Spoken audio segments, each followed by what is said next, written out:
Hey everyone. So today, on March 20th of 2020, we are experiencing I mean,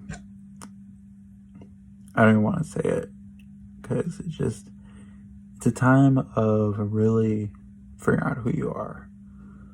And it's really a time of just understanding who we are based on where we are at our faith. And what I mean by that is just really, how do you cope? How do you process when you're going along things of just life seems like it's falling? And there's one passage in the Bible that I love. Don't get me wrong, I love all the Bible, but there's one passage that I like to go to when I'm just feeling about just troubles of the world and what it brings and how I may feel. And it's actually 2 Samuel in chapter 12, verses halfway of 15 all the way up to 23. I'm going to read this just so, because you probably don't know what that says right off your mind, and if you do, kudos. And let me read it for us.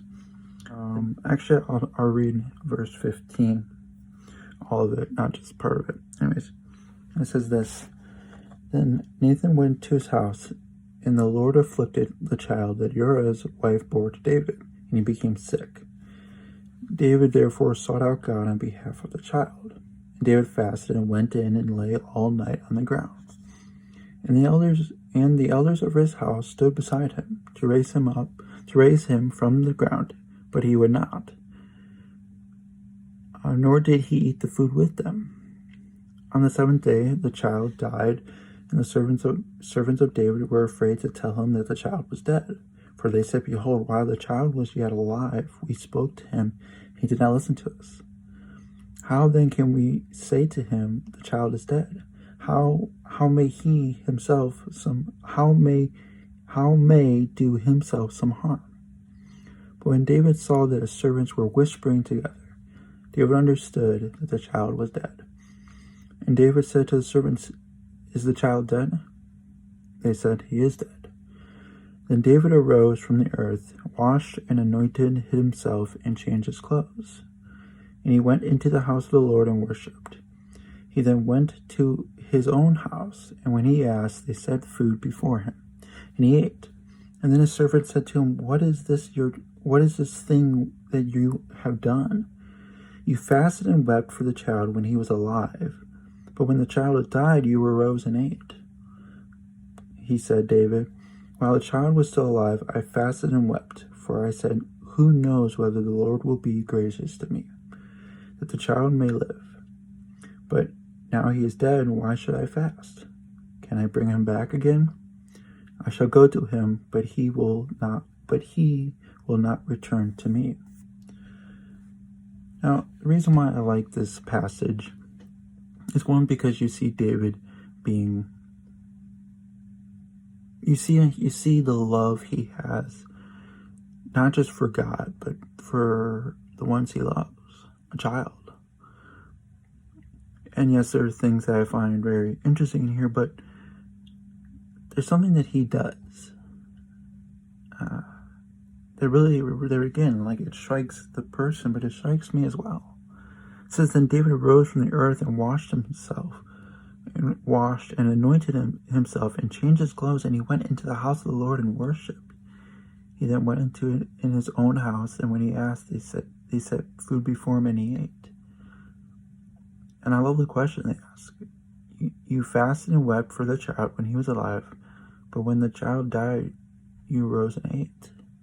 Like, why is he doing this? Well, the thing is that David was aware of the circumstance.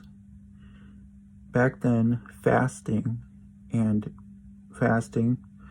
also fasting was back then the normal way, or the intense way to be obedient to God. It's in a way of you're letting yourself go your desires for God, to be present with him. And David did this because he knew he had to be in this situation. He had to be all in. And obviously when what he was going all in for, passed, he's like, well, okay, that's it. And he starts getting ready for the next phase of life. But it's interesting. Listen to this. When David found out, immediately when he found out that the child died, right when he was told, then David arose from the earth and washed and anointed himself and changed his clothes.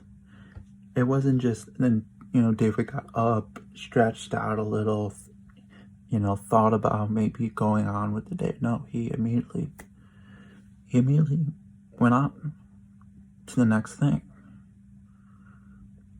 And I think when we face when I say we, I mean majority of Christians, when we face hardships, when we face times of struggle, of emotions we don't even know how to operate, how to feel, or even how to deal with it, how to handle them. We don't know. But we do know, especially when we go to the Father. David was able to handle this because he lived on his faith. He lived on his faith. I think today, with this whole, virus thing,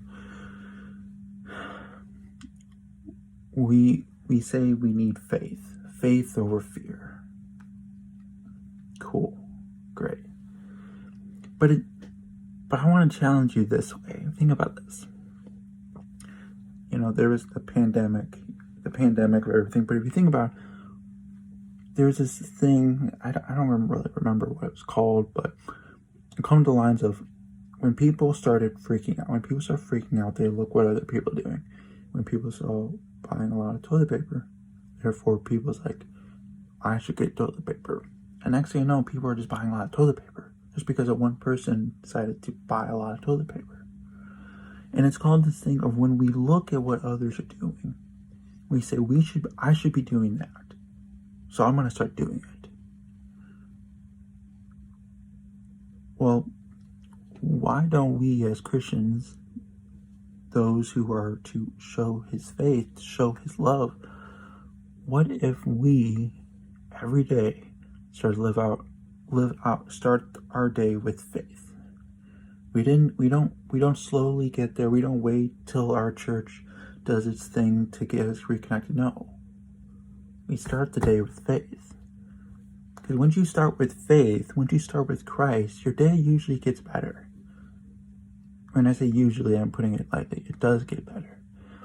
And once you start living life, once you start the day with faith, people are then going to notice, okay, why is this person in a good mood when all this is happening? When you're forced to be home and you can't go outside? Well, it's because of faith. Faith over fear. But let's just forget about the fear. No over fear, just faith. Because if we start living out in these fearful times with faith, people are going to want to know why is that person not freaking out? Why is that person not freaking out? They're most, it could affect them the most. Well, it's because faith. Faith trumps all things. Because faith is God. So I challenge you every single day. Start with faith. Because others are going to realize I should be doing that. The next thing you know, this whole pandemic, this whole virus, it's gonna be hard to get through. But once you have faith, it's not as hard. And for me, you might not know this, but I love pop culture. It's actually I actually did not plan this. Seriously, did not plan this. Anyways, there's this one quote in Harry Potter that I love. I can't do it justice, so let's watch it. But you know, happiness can be found even in the darkest of times, if one only remembers to turn on the light.